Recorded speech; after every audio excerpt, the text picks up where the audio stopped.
My name is Laura, and a year ago my life took a turn straight out of a fairy tale. I met Alex at a friend's birthday party.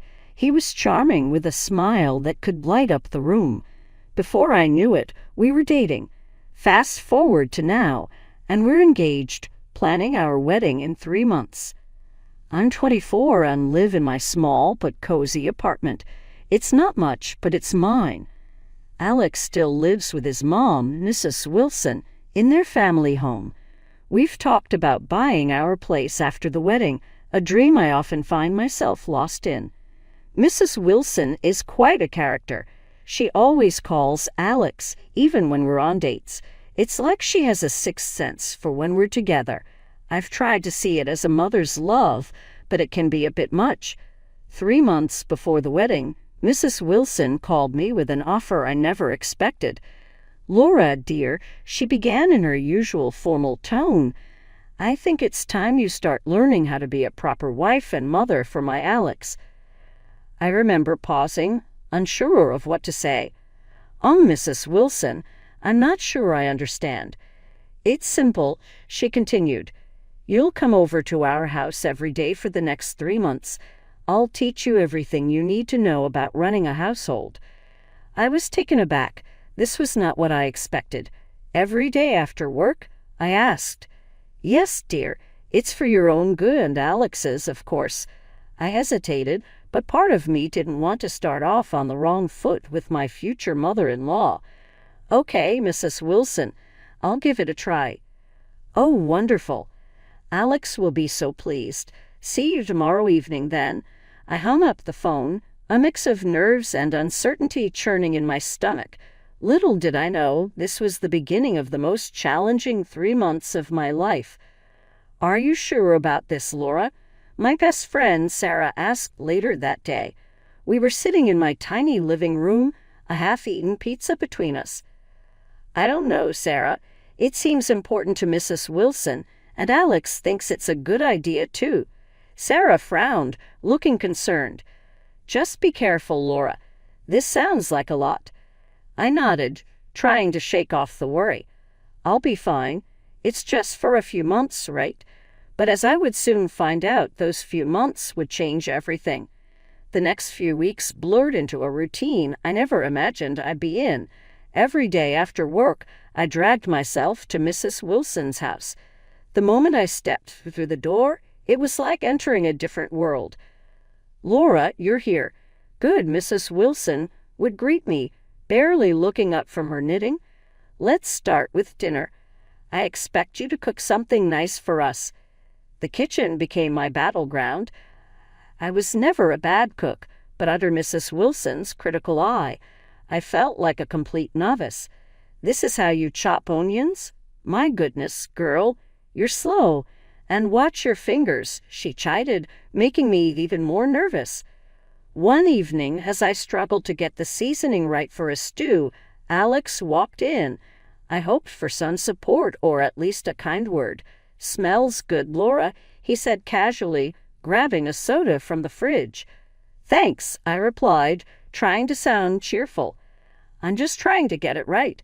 Mrs. Wilson has been teaching me a lot." He laughed, a sound that once brought me joy but now felt distant. "Mom knows best. You're lucky to have her guidance." I wanted to say something, to tell him how exhausted I was, but the words wouldn't come out. I just nodded and went back to stirring the stew. Every task was a test. Washing dishes, ironing Alex's shirts, even vacuuming the house. Mrs. Wilson had a specific way for everything, and nothing I did seemed to meet her standards. "You need to iron the creases sharper, Laura. Alex likes them that way," she instructed one evening as I struggled with the ironing board. I tried to hide my frustration. "I'll keep that in mind, Mrs. Wilson." And so it went. Days turned into weeks. I kept telling myself it was a phase, something to endure for Alex's sake, for our future. But as I lay in bed each night, my body itching and my mind racing, I couldn't help but wonder if this was really what my life was going to be, a never-ending cycle of trying to please someone who seemed impossible to satisfy. My friends started noticing the change in me. "You look tired, Laura," Sarah commented one day. "Is everything okay?" I forced a smile. "Just busy with the wedding prep and all. You know how it is." But deep down, I knew it wasn't just the wedding stress. It was this new life I had stepped into, one where I was constantly trying to prove myself to a woman who seemed determined to find fault in everything I did. And the worst part, I was beginning to lose sight of who I was in the process. The weekdays were tough, but the weekends brought a whole new level of challenge. Mrs. Wilson hosted her relatives almost every Saturday, and I was expected to cook and cater for all of them. One Saturday morning, I was already in the kitchen with a long list of dishes to prepare when Mrs. Wilson entered, her arms crossed. "Remember, Laura, my family has high standards. You need to impress them," Mrs. Wilson said as I looked over the ingredients I had laid out. I nodded, feeling the pressure. "I'll do my best, Mrs. Wilson." As the day progressed, the kitchen felt more like a pressure cooker. I was chopping, stirring, and baking, trying to keep up with the endless list of tasks. The clock seemed to tick louder with each passing minute. The guests began to arrive, and the house filled with chatter and laughter. I was in the kitchen putting the final touches on the dishes when Alex popped his head in. "Need any help, Laura?" he asked, leaning against the doorway. I wanted to say yes, to tell him I was overwhelmed, but I didn't. "No, I've got it. Thanks, though." He shrugged and left, joining the laughter in the other room. I felt a pang of loneliness, realizing how isolated I had become in this house. Dinner was served, and I stood back as everyone started eating. I watched nervously, hoping they'd like the food. Mrs. Wilson's sister, Aunt Linda, was the first to comment. "This is quite different. Not what we're used to, right, Margaret?" Mrs. Wilson gave me a disapproving look. "Laura is still learning. She's doing her best." The critiques didn't stop. Each dish seemed to bring another round of subtle digs and comments. I felt smaller with each word. After dinner, while everyone was relaxing in the living room, Mrs. Wilson cornered me in the kitchen. "Laura, this was not up to our family standards. You need to work harder. You made me look bad in front of everyone," she hissed. I felt tears well up in my eyes. "I'm sorry, Mrs. Wilson. I really tried." "Trying isn't enough. You need to do better, much better." I nodded, trying to hold back my tears as I started clearing the dishes. Later, Alex found me in the kitchen, alone, washing dishes.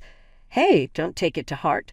Mom can be tough," he said in a tone that was supposed to be comforting. I looked at him, my frustration finally finding words. "Alex, it's not just tough. It's too much. I'm trying so hard, and it's never enough." He seemed taken aback. "It's just how she is. She wants everything to be perfect. Don't worry, you'll get used to it." Get used to it?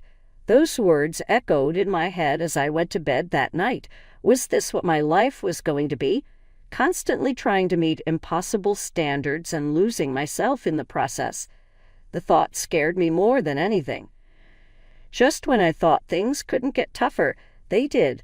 Alex's sister, Julia, started dropping her kids off at Mrs. Wilson's house every weekend.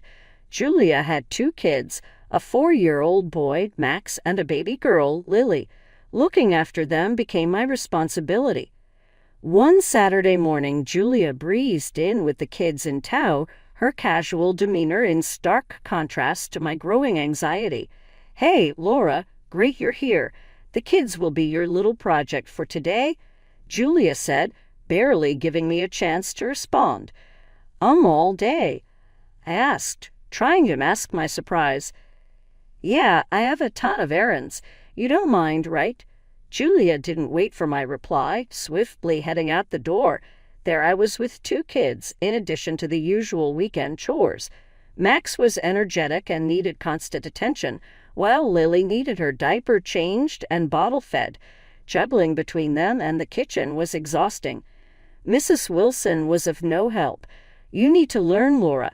This is what family life is about," she said, observing me struggle with Lily and a fussy Max. By the time Julia returned in the afternoon, the house was a mess, the kids were cranky, and I was on the brink of tears. "What happened here?" Julia exclaimed, looking around the disarrayed living room. "Tried my best, Julia. Max and Lily needed a lot of attention," I explained, feeling defeated. "Well, you'll just have to get better at managing, won't you? After all, you'll have your own someday," Julia said nonchalantly, rounding up her kids. That night, after everyone had left and I was alone cleaning up, Mrs. Wilson came into the kitchen. "You need to pull yourself together, Laura. Today was not acceptable," she said, her tone cold and firm. "I'm doing everything I can, Mrs. Wilson," I replied, the day's frustration bubbling to the surface. "It's not enough. You need to be more efficient, more organized. That's what being a part of this family means," she retorted before leaving the kitchen. As I sat there, surrounded by toys and dirty dishes, I felt a sense of hopelessness. This wasn't the family life I had dreamed of. It was a never-ending cycle of demands and criticisms, and with each passing day, my spirit, my very essence, seemed to be eroding away. I wondered if Alex understood or cared about how much I was struggling. But deep down, I knew the answer, and it scared me more than anything. Exhaustion became my constant companion. It followed me to work, where I found myself struggling to focus. One afternoon, it caught up with me. I was at my desk, staring blankly at my computer screen when my eyes involuntarily closed. I jerked awake to the sound of my name. "Laura, are you okay?" It was my boss, Mrs. Thompson, standing by my desk with a concerned look. I sat up quickly, embarrassed. "I'm so sorry, Mrs. Thompson. I didn't sleep well." She pulled up a chair and sat down. "This isn't just about last night, is it? You've been looking run down for weeks. What's going on?" I hesitated, but the words just came pouring out. I told her about the wedding preparations, Mrs. Wilson's training, the weekends with Alex's niece and nephew, everything. Mrs. Thompson listened quietly, her expression turning from concern to disbelief. "Laura, this isn't training or preparation. It sounds like you're being used. You're not a maid or a nanny. You're supposed to be their family," she said, her voice firm. Her words hit me hard, but I thought I was doing it for Alex, for our future. "Laura, a relationship is a partnership. It's about support and respect, not servitude. You need to think about whether this is the life you want." Her words echoed in my head as I left her office. For the first time, I allowed myself to really think about everything that had been happening. Was this really what I wanted? Was I happy? That evening, as I made my way to as I drove to Mrs. Wilson's house, I felt a growing sense of dread. The familiar tasks awaited me, but now they felt even more burdensome. During dinner, Mrs. Wilson was her usual critical self. "Laura, this chicken is overcooked. You really must pay more attention." I looked up from my plate, something inside me snapping. "I'm trying my best, Mrs. Wilson. I work all day and then come here and try to do everything you ask." She looked at me, surprised by my outburst. "Well, your best isn't good enough. You need to try harder." I wanted to say more, to tell her how unfair she was being, but I couldn't find the words. I just nodded and went back to my dinner, a storm of emotions brewing inside me. Later that night, I lay in bed, Mrs. Thompson's words replaying in my mind. I realized that I had been so focused on trying to please Mrs. Wilson and Alex that I had lost sight of my own happiness. For the first time, I questioned whether this wedding, this future with Alex, was what I truly wanted. It was a scary thought, but it was the wake-up call I desperately needed. The next day, a heavy feeling sat in my chest as I went about my work. Mrs. Thompson's words had opened a door I couldn't close anymore. I knew I had to face the reality of my situation. That evening, I took an early leave from work and, instead of heading straight to Mrs. Wilson's house, I decided to take a detour. I needed some time to think, to clear my head, but as I drove around, a nagging thought kept pulling me back. I arrived at Mrs. Wilson's house earlier than usual. I didn't call ahead, which was out of the ordinary for me. The house was unusually quiet as I let myself in with the key Alex had given me. I was about to call out when I heard voices from the living room. Curiosity got the better of me, and I tiptoed closer. It was Mrs. Wilson, Alex, and his sister Julia, their voices a mix of laughter and hushed tones. And she just keeps coming back for more, I heard Julia say, her voice tinged with amusement. I know, it's hilarious. Laura thinks she's proving herself, but really she's just a free housekeeper. And after the wedding, she'll be completely under our control. Mrs. Wilson chimed in, a note of triumph in her voice. I felt my heart pound in my chest. This couldn't be happening. And the best part is she buys all the groceries with her own money. We haven't spent a dime, Alex added, laughing. I couldn't believe what I was hearing.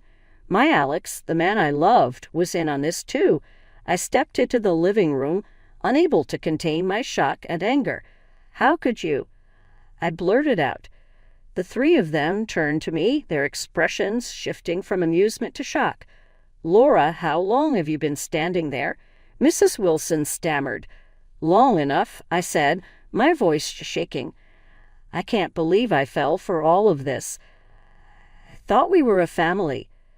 Alex stood up, his face a mix of guilt and confusion. Laura, it's not what you think. We were just joking around. A joke? I laughed bitterly.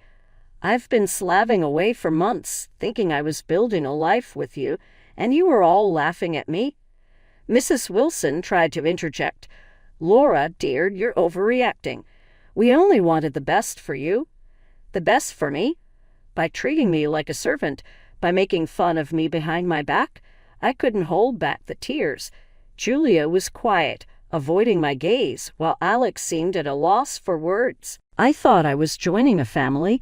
I thought I was loved, but I was just a convenience to you all, I said, the reality of the situation sinking in. Laura, please, let's talk about this. Alex started, but I held up my hand. No, Alex, there's nothing left to talk about. I can't be a part of this farce. I turned and walked out the door, leaving behind the house, the people, and the life I once thought I wanted. In that moment, I felt a mix of pain and relief. It was over. The truth was out, and I was finally free from the illusion I had been living in. I barely slept that night, my mind replaying the conversation over and over. By morning, my decision was clear. I couldn't marry Alex. I couldn't be part of a family that saw me as nothing more than a tool to be used. I went to Mrs. Wilson's house one last time, needing to end things officially. My heart pounded as I rang the doorbell. Alex opened the door, his eyes red like he hadn't slept much either. Laura, I'm glad you're here. We need to talk, he said, his voice hopeful. I stepped inside, my resolve firm. We can talk, but my decision won't change. Mrs. Wilson was in the living room, her usual stern look replaced with a softer, almost pleading expression. Laura, please understand. We didn't mean any harm. It's just our way of testing your commitment, she said, trying to justify their actions. Testing my commitment? I repeated, disbelief coloring my tone. By treating me like a servant and laughing at me? Alex stepped forward. Laura, I love you. I didn't want to hurt you. It's just my mom's way can be a bit extreme. Love isn't about testing and humiliating each other, Alex, I said, feeling a mix of sadness and frustration. I wanted a partner, a family, but what you all did, it's unforgivable. Mrs. Wilson sighed.